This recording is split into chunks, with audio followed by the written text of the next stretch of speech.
Hello doctor Riya, how are you? Ramesh ji, बहुत बुरी खबर है। क्यों, क्या हुआ? मेरा भाई शैलेंद्र। हाँ, क्या हुआ शैलेंद्र बेटे को? शैलेंद्र का सिंगापुर में एक्सीडेंट हो गया है। हे भगवान, वो ठीक तो है ना? कुछ भी ठीक नहीं है, शैलेंद्र बहुत सीरियस है।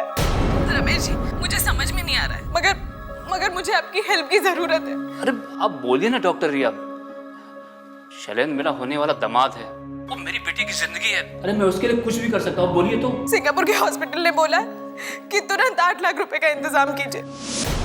पूरा खर्चा 16-17 तक आएगा। मेरी परसों सुबह की फ्लाइट है, मगर हॉस्पिटल ने कहा है कि उनका रूल है, जब तक पैसे नहीं मिलेंगे वो ऑपरेट नहीं करेंगे। उन्होंने आईसीयू में रखा है शैलेंद्र को। 1 लाख रुपए है मेरे पास, लेकिन किसी तरह 7 लाख रुपए का इंतजाम कीजिए प्लीज, जल्दी। जी।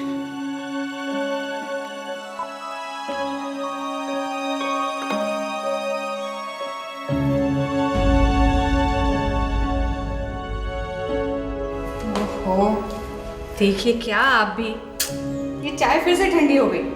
अब मैं ऐसे नहीं गर्म करने वाली, कोल्ड ड्रिंक समझ के पी लीजिए। क्या हुआ, देखिए तो। हाय माँ, हाय पापा। पापा को क्या हुआ है? ऐसे क्यों बिहेव कर रहे जैसे कोई अर्थक्वेक आ गया हो?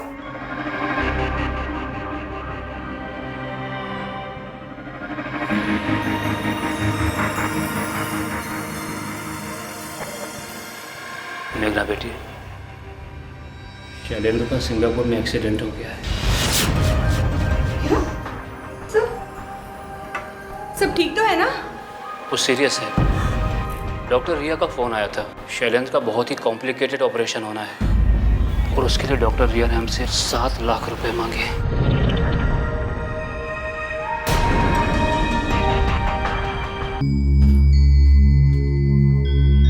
मेघना बेटी, तुम टेंशन मत लो, सब ठीक हो जाएगा। कैसे ठीक होगा पापा? 7 लाख कहाँ से आएंगे?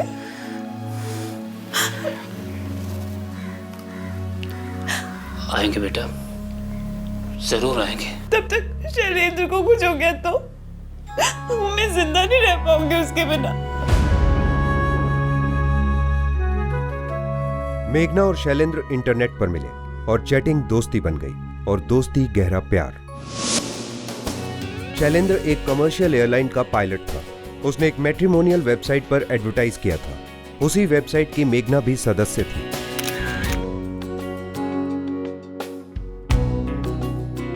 डैड, शैलेंद्र सिंगापुर एयरलाइंस में कमर्शियल पायलट है। He is a nice guy. तुम मुझसे कभी मिली नहीं हो, हम उससे कभी नहीं मिले हैं। उसका परिवार क्या सोचता है, कौन है वो लोग, क्या करते हैं? चिल पापा, शैलेंद्र कोई क्रिमिनल तो नहीं है ना? मैं भी कोई पुलिस वाला नहीं हूँ। देखो बेटी, मैं एक जवान बेटी का बाप हूँ, और ऐसा बाप जो अपनी बेटी को दुनिया में सबसे ज्यादा प्यार करता है। आई नो दैट पापा।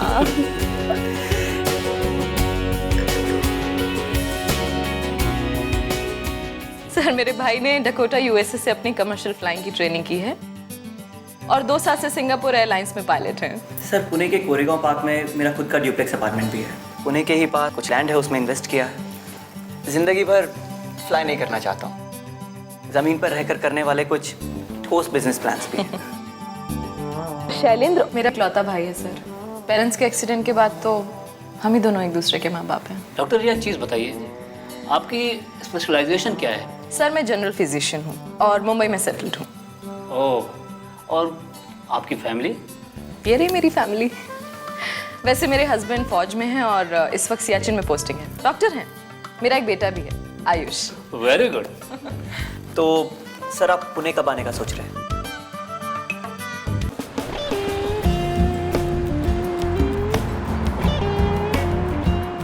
मेघना और उसके माता पिता पुणे पहुंचे। उन्होंने शैलेंद्र का फ्लैट भी देखा।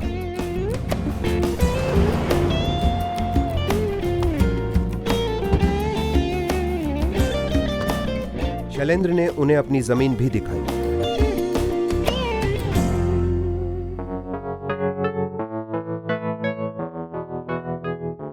कुछ ही दिनों बाद मेघना और शैलेंद्र की सगाई हुई। बहुत ही प्राइवेट फैमिली सेरेमनी थी।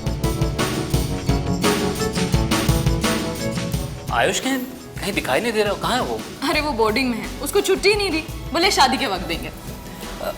अब हम लोग शादी की तैयारी करते हैं, शादी का प्लान हम लोग डिटेल में करेंगे। बिल्कुल, मैं भी यही चाहती हूँ कि शादी जल्दी से जल्दी हो जाए। रमेश जी, मुझे आपसे कुछ इम्पोर्टेंट बात करनी है, ज़रा 2 मिनट के लिए बाहर आएंगे? हाँ चलिए, पैसों का इंतजाम होते ही मैं खुद आपको फोन करूंगा, ठीक है? I am really sorry to say sir, मगर आप वो एक्स्ट्रा कदम नहीं उठा रहे हैं जो आप उठाते अगर शैलेंद्र और मेघना की शादी हो गई होती तो। अरे नहीं बेटी, ऐसी बात नहीं है, प्लीज ऐसा मत कहो। मैं पैसों का इंतजाम कर लूंगा, बिलीव मी। मेरी कल शाम की फ्लाइट है, प्लीज जाने से पहले किसी भी तरह से 7 लाख रुपए का इंतजाम कर दीजिए। देखिए जी, हमारी ऐसी हैसियत नहीं है, आप साफ साफ बोल दीजिए ना रिया को कि नहीं है, पैसे नहीं हो सकता। किस मुंह से कह दूं? आखिर ये हमारी बच्ची की जिंदगी का सवाल है। पर आपने पहले ही अपनी सारी सेविंग पीएफ निकाल के दे दिए हैं डॉक्टर रिया को शादी के खर्च के लिए, एफडीज भी तुड़वा दिए हैं। फिर मैं आपको एक सजेशन दूं, आप बुरा तो नहीं मानेंगे? अब देखिए, खुल के बोलिए, क्या कहना है आपको? ऐसा है कि मैंने शैलेंद्र की शादी के लिए बहुत सारे सपने देखे थे और मैं चाहती हूँ कि कुछ स्पेशल चीज़ें उसकी शादी में। तो अगर आप बुरा ना माने तो मैं शादी की तैयारियां करवाना चाहती हूँ। सवाल ही नहीं उठता है।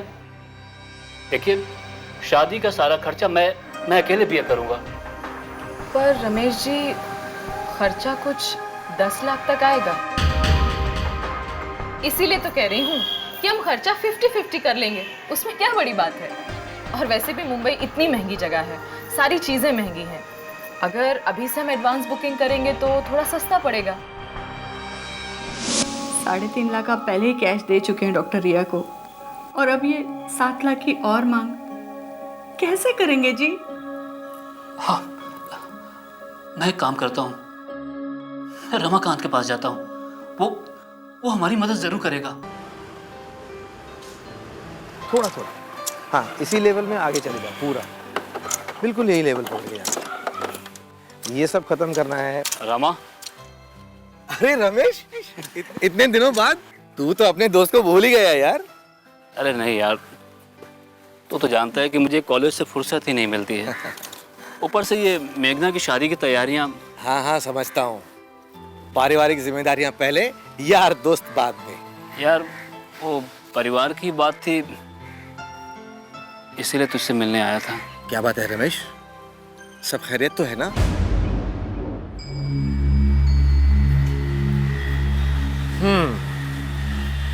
6 लाख रुपए, 6 लाख रुपए काफी होते हैं यार रमा, मुझे 7 लाख रुपए कल तक भेजने हैं, 8 लाख रुपए और देने पड़ सकते हैं। यार मैं तो मर गया यार। रमेश। जब तूने अपनी बेटी मेघना की एंगेजमेंट ऐसे फटाफट करवाई ना, तो फ्रैंकली मुझे बहुत बुरा लगा। न तूने मुझे बताया, न बुलाया। रमा देख, मैं तो तुझे पहले ही बता चुका हूँ कि वो शैलेंद्र की बहन रिया थी ना, उसे एकदम प्राइवेट सेरेमनी चाहिए थी और उसे सगाई की बहुत जल्दी थी। यही जल्दी वाली बात तो मुझे खटक रही है रमेश। ये डॉक्टर रिया कुछ ज्यादा ही जल्दी में है। सगाई जल्दी, शादी जल्दी, अब ऑपरेशन के लिए पैसों की भी जल्दी। खैर, तूने इस शैलेंद्र और डॉक्टर रिया का बैकग्राउंड तो अच्छी तरह से चेक कर लिया है ना? उसके बिना तो मैं एक कदम भी आगे नहीं बढ़ता हूँ यार। देख, पार्टी वेल सेटल्ड है, लड़का सिंगापुर एयरलाइंस में पायलट है। यही तो, लड़का इतनी बड़ी एयरलाइन में पायलट है, उसकी कंपनी को कोई फिक्र नहीं है उसके इलाज की। और इन लोगों की सैलरी तो लाखों में होती है, और उसके ऊपर मेडिकल इंश्योरेंस, ये वो पता नहीं क्या क्या मिलता है। इतना वेल सेटल्ड आदमी, इसकी अपनी कोई सेविंग नहीं है इलाज करवाने के लिए। मुझे यकीन है कहीं ना कहीं कुछ ना कुछ गड़बड़ जरूर है। देख रामा, तू जो कह रहा है ना, वो भी अपनी जगह सही हो सकता है, लेकिन तूने लड़के को देखा नहीं है, ना ही उसकी बहन को। 6 लाख तो इस वक्त नहीं है मेरे पास, 4 लाख दूंगा। रामा, मैं जानता था मैं जानता था कि तू मुझे कभी निराश नहीं करेगा। लेकिन मेरी एक शर्त है। शर्त? कैसी शर्त है? ये 4 लाख रुपए मैं खुद अपने हाथों से डॉक्टर रिया को दूंगा। लेकिन क्यों? अरे भाई, तू ठहरा कॉलेज का प्रोफेसर, तू ये बिजनेस की बातें कहाँ समझ पाएगा। मैं इस डॉक्टर रिया से एक बार मिलना चाहता हूँ। रमेश जी, अच्छा हुआ आपने पैसों का इंतजाम कर लिया, वरना मुझे लगता है कि आपको मेरे भाई की परवाह ही नहीं है। कैसी बात कर रही हो रिया बेटी? अरे शैलेंद्र अब सिर्फ आपका भाई नहीं, मेरा बेटा भी तो है। अच्छा रमेश जी, मैं मुंबई में मड के किसी रिजॉर्ट में रहूंगी, आप प्लीज सुबह पैसे लेके पहुंच जाएंगे ना? जी जी बिल्कुल पहुंच जाऊंगा। आप मुझे होटल का नाम, रूम नंबर और एड्रेस SMS कर देना। जी वो मैं अभी किए देती हूँ। रमाकांत अंकल इसे सोच भी कैसे सकते? पापा, रिया दीदी और शैलेंद्र ऐसे लोगों में से नहीं है जो पैसे के लालची हो। मुझे भी कोई शक नहीं है, लेकिन रमाकांत हमारा बहुत पुराना दोस्त है। अगर वो साथ में चलता है तो कोई हर्ज नहीं है।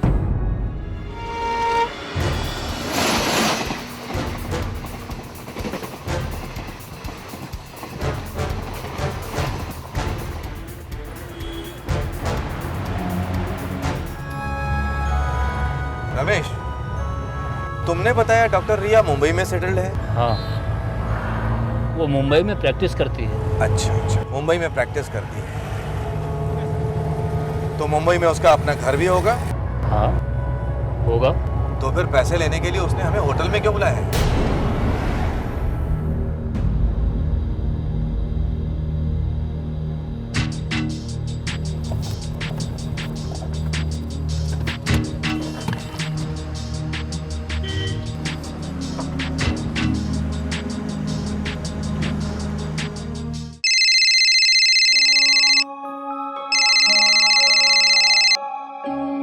हेलो, हाँ रमेश जी, आप पहुंच गए क्या?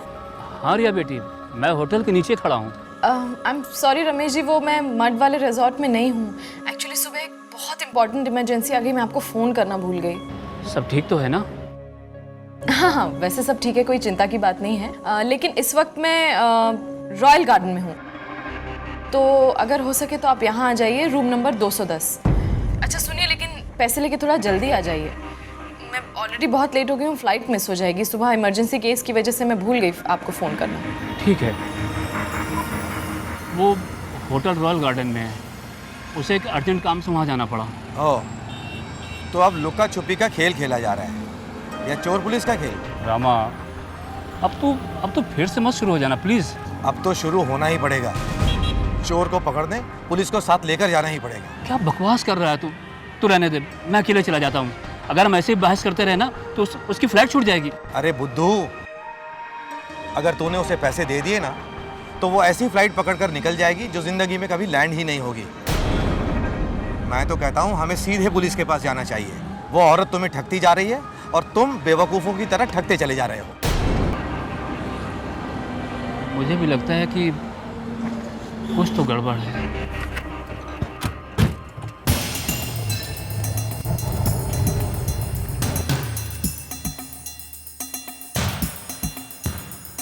देखिए, आप लोग ने जो कुछ भी बताया है उसके आधार पर मैं FIR लॉन्च नहीं कर सकता, लेकिन हाँ एक काम कर सकता हूँ, मैं आप लोगों के साथ चलने को तैयार हूँ। क्योंकि ये एक पारिवारिक मामला था, इसलिए FIR दर्ज करने से पहले पुलिस इस मामले की तहकीकात करना चाहती थी। मालवानी पुलिस स्टेशन के सीनियर पुलिस इंस्पेक्टर मूसा शेख सादे कपड़ों में रमेश और रमाकांत के साथ होटल रॉयल गार्डन पहुंचे।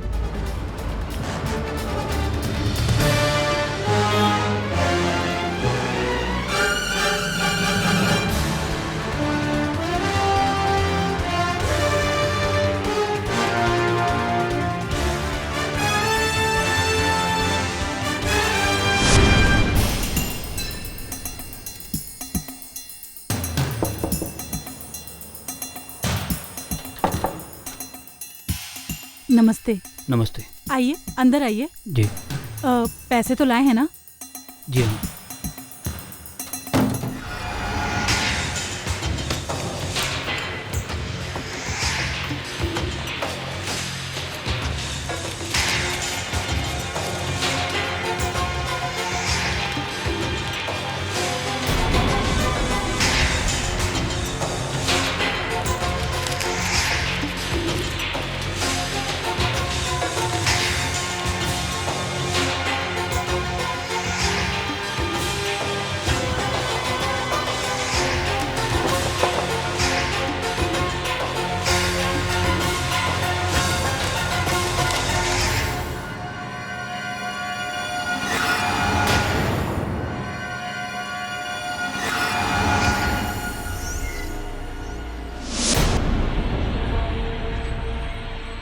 ये सब क्या हो रहा है?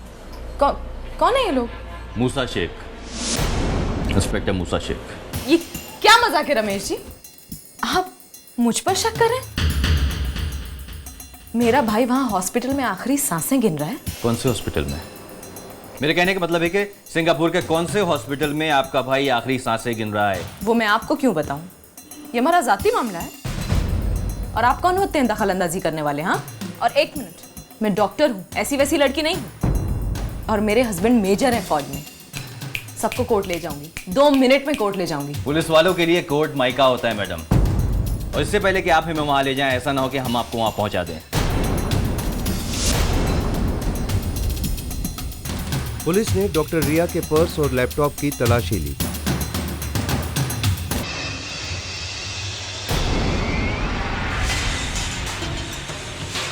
डॉक्टर रिया के लैपटॉप से पुलिस को कई सगाइयों की तस्वीरें मिली।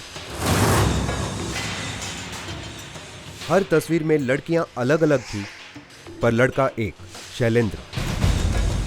उन तस्वीरों में से एक तस्वीर मेघना और शैलेंद्र की सगाई की थी।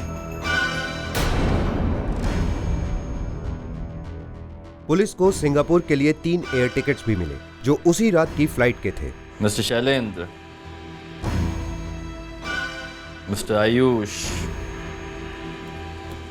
एंड पारुल, आपके मुताबिक तो शैलेंद्र को अस्पताल में होना चाहिए, यानी कि हॉस्पिटल में होना चाहिए था। ये सब क्या है डॉक्टर रिया? ये आयुष और पारुल कौन है? आयुष इनका बेटा है,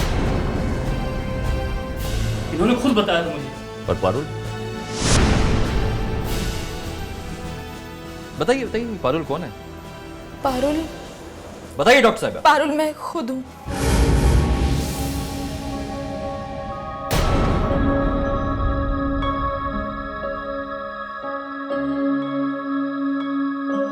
तो डॉक्टर रिया उर्फ पारुल उर्फ क्या क्या मुझे खुद नहीं मालूम। अब एक काम करिए, अपने भाई शैलेंद्र को फोन लगाइए और उससे यहाँ आने के लिए कहिए। कुछ और ज्यादा कहने की जरूरत नहीं है उसे।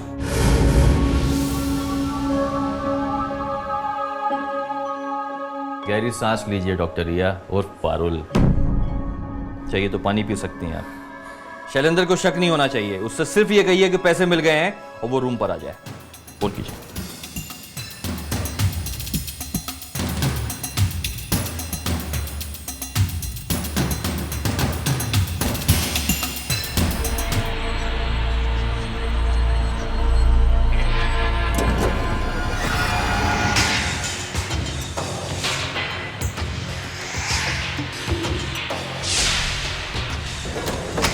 कितना हुआ?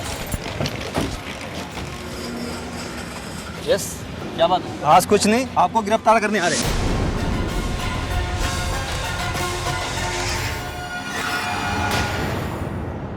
तो डॉक्टर रिया उर्फ पारुल उर्फ जाने क्या क्या, आप एक जहमत करेंगी? अपने फौजी पति को फोन लगाइए और उनसे ये कहिए कि आप कहां पर हैं और किस हालात में हैं। मेरे ख्याल से आप शर्मा रही हैं।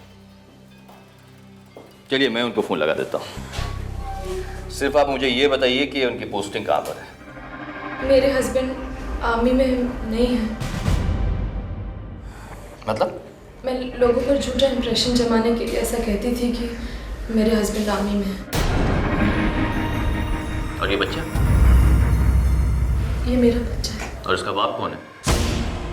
डॉक्टर रिया उर्फ पारुल का भाई नहीं बल्कि पति था।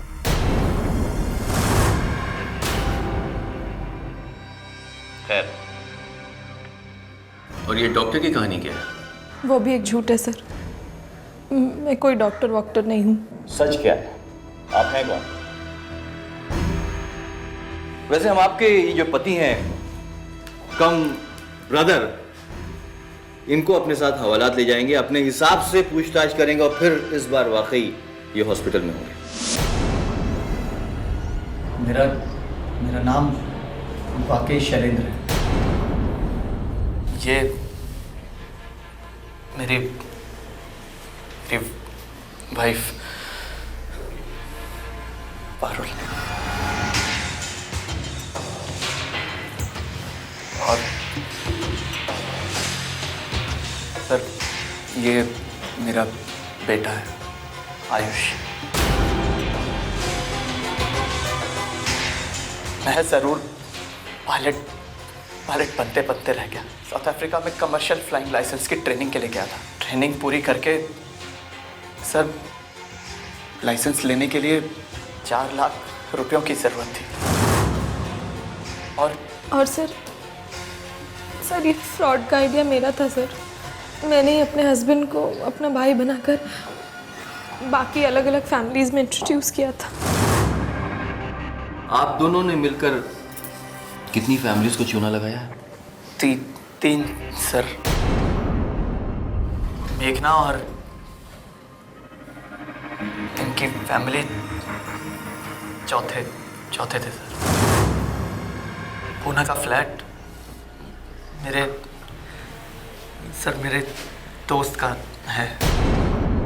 ज़मीन पता नहीं सर किसकी है। वो हम लोग सबको अलग अलग ज़मीन दिखाया करते थे।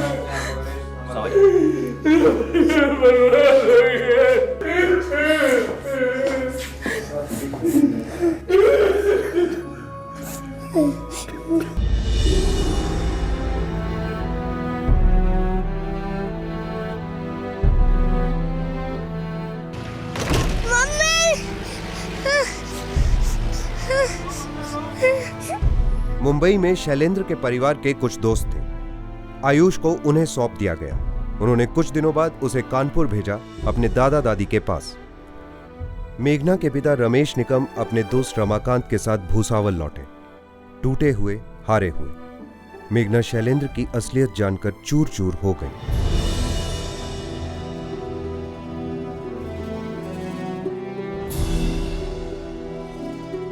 मेघना को लगा कि उसकी जिंदगी खत्म हो चुकी है, पर धीरे धीरे उसने असलियत से समझौता कर लिया, समझदारी का रास्ता अपनाया। मेघना अब शैलेंद्र वाले किस्से को एक बुरा सपना समझकर भुला चुकी है। वो अब मन लगाकर अपनी MBA की पढ़ाई कर रही है। Rama, I am really thankful to you. मुझे समझ में नहीं आता कि मैं तेरा शुक्रिया कैसे अदा करूं। एक तरीका है, अगली बार जब तू मेघना के लिए लड़का देखने जाएगा ना, तो मुझे एक फोन कर देना बस। पक्का यार? हम दोनों मिलकर उस लड़के का पूरा बैकग्राउंड चेक करेंगे। अरे भाई, मेघना जैसे तेरी बेटी है वैसे मेरी भी बेटी है ना? हाँ।